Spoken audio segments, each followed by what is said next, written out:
एक शहर में बहुत अमीर आदमी रहता था। वो शहर का बहुत बड़ा सेठ था। उसके परिवार में वो, उसकी बीवी और उसका एक 7 साल का बेटा था। वो सब खुशी खुशी रहा करते थे।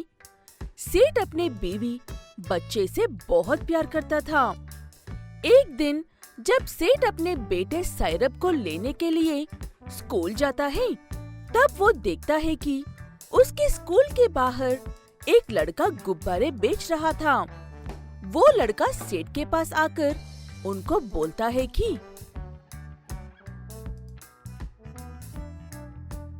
अंकल, ये गुब्बारे खरीद लीजिए ना। मैं सुबह से कुछ नहीं खाया है, बहुत भूख लगी है। बेटा, तुम्हारा नाम क्या है? सुशांत। अरे वाह, बहुत ही अच्छा नाम है। तुम्हारा माँ बाप क्या काम करते हैं? मेरा माँ बाप नहीं है, मैं अनाथ हूँ। अपना गुजारा करने के लिए ये गुब्बारे बेचता हूँ। सेठ को ये बात सुनकर उस लड़के के ऊपर दया आ जाती है।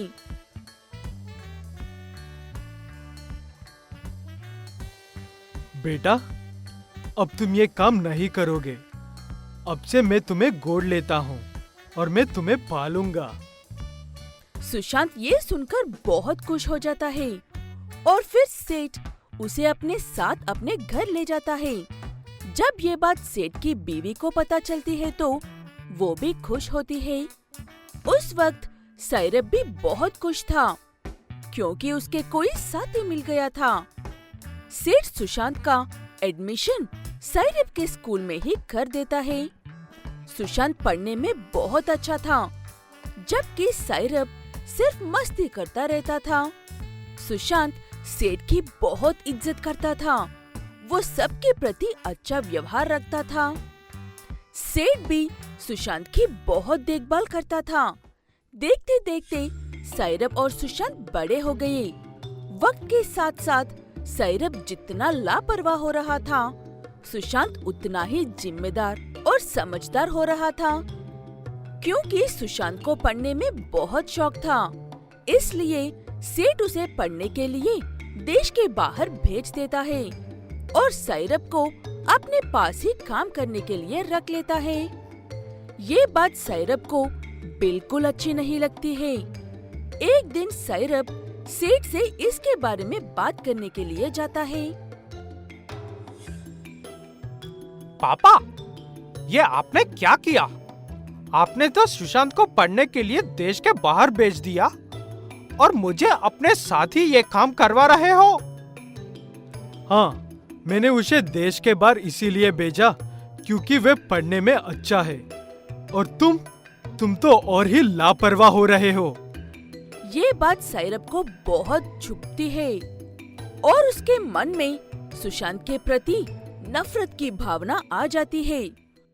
कुछ ही सालों के बाद जब सेठ और उसकी बीवी बूढ़े हो जाते हैं तो वो अपने जायदाद बांटने को सोचते हैं।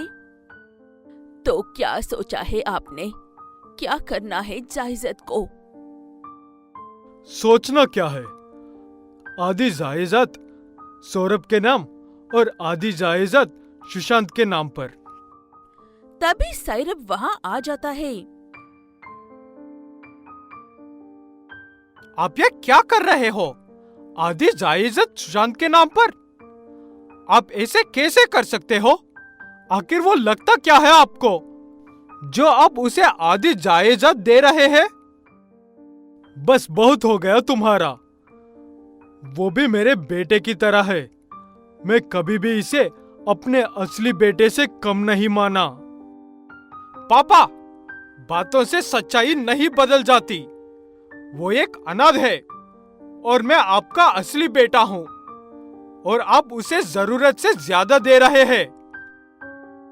इतनी ही लालची हो जायदाद के तो ले लो तुम्हारी सारी जायदाद। तुम साफ पैसे के लालची हो। हाँ, अब तो ना ही आपको बुरा लगूंगा। वो सुशांत ने जो आपके दिल पर कब्जा कर लिया है, अब तो आपके अपना बेटा नजर ही नहीं आएगा।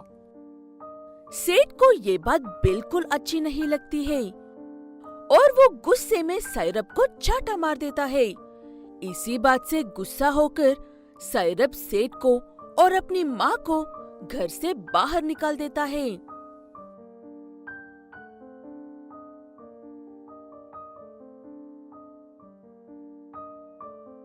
बस अब मैं और अपमान नहीं सह सकता हूँ।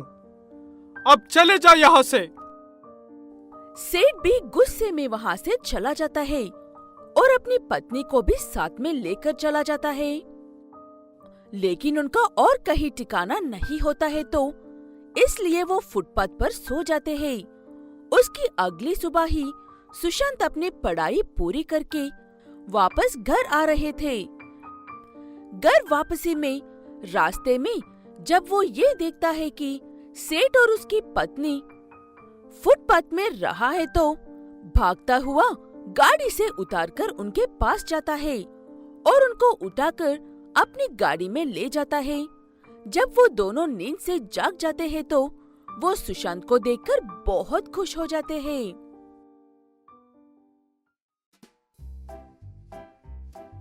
मेरे बेटे, तू आ गए वापस। हाँ पापा, मैं वापस आ गया। और आप मुझे ये बताइए कि आप यहाँ इस हालत में क्यों हैं? सेठ सुशांत को सारी बात बताता है। सुशांत ये बात सुनकर बहुत गुस्से में आ जाता है और सेठ को अपने घर ले जाता है।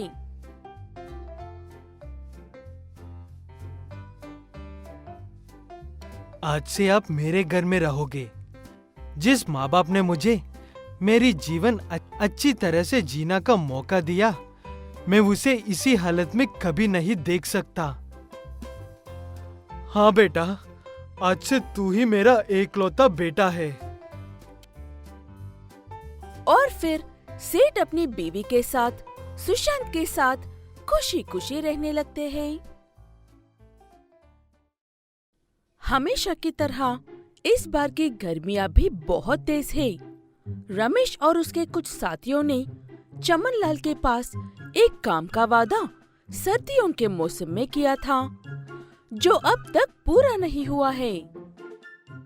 रमेश, मुझे तुम ठीक नहीं लग रहे हो। थोड़ी आराम कर लो, उसके बाद आ जाना काम पर। हमेशा यही बहाने ढूंढते रहो तुम तीनों। सर्दियों में खत्म होने वाले काम अभी तक चल रहा है, सिर्फ तुम आलसियों की वजह से। ऐसे बात नहीं है सेठ जी। रमेश की तबीयत सच में ही खराब है। इतनी तेज धूप जो है, और वैसे भी काम तो सामान खत्म होने की वजह से रुका था। बिना सामान के हम कैसे काम करते भला? तुम लोगों से दो शब्द क्या बार कर लिया, तुम तो मुझे ही सुनने लग गए। चुपचाप काम पर लग जाओ।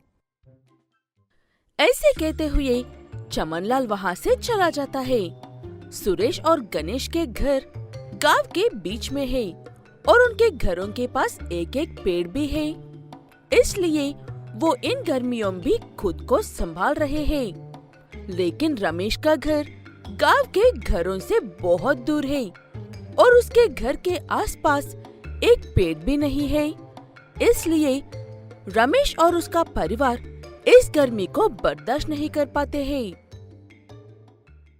सेठ जी को गर्मी के बारे में क्या पता दोस्तों। वो तो एसी वाली कार में घूमता है, एसी वाले घर में ही रहता है और यहाँ पर भी 4-4 फैंस चलाते हैं, सिर्फ उनके अकेले के लिए। बात तो तेरी सही है रमेश, लेकिन तू भी अपने घर के पास एक पेड़ या पौधा क्यों नहीं लगाता है? इस गर्मियों में ना सही, अगले किसी ना किसी गर्मियों में छांव देगा ना। वो हमेशा कोशिश करता है, लेकिन गर्मियां आते ही उसके पेड़ पौधे अचानक से सूख जाते हैं। अब बातें बंद करो, वो कड़ूस आ गया तो फिर से बातें सुनना पड़ेगा। ऐसे तीनों दोस्त फिर से काम पर लग जाते हैं, लेकिन रमेश अपने मन में यही बात सोचता रहता है कि उसके सेठ को भी कभी ना कभी इन गर्मियों का एहसास होना चाहिए, ऐसे रमेश, सुरेश और गणेश शाम तक काम करके अपने अपने घर चले जाते हैं। घर पहुंचने के बाद रमेश हैरान था और खुशी भी, क्योंकि उसकी पत्नी सरला ने अपनी कुछ पुरानी साड़ियों को जोड़कर अपने घर के बाहर एक टेंट बनाया था।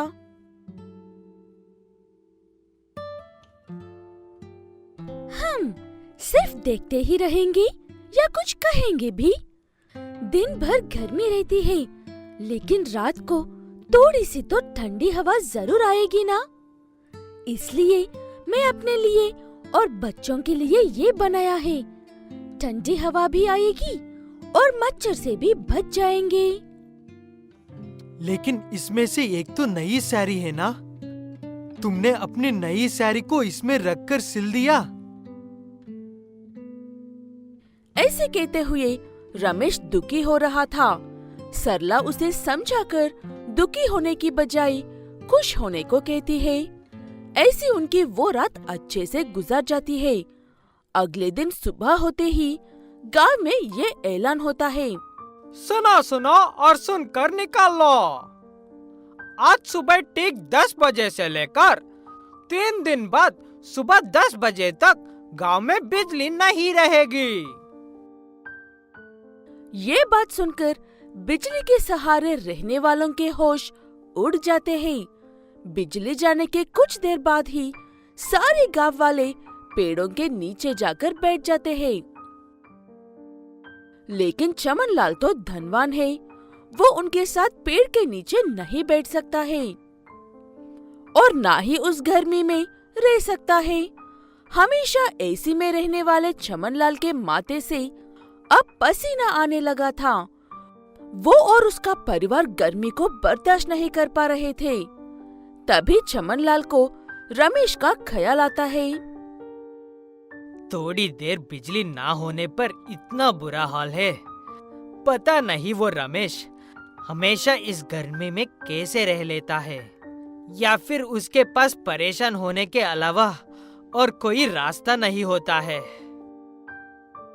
ऐसे सोचते हुए कठोर चमनलाल भी इस गर्मी में पिघल जाता है और शाम को काम खत्म होने के बाद रमेश को एक नया पंखा खरीदने के पैसे देता है।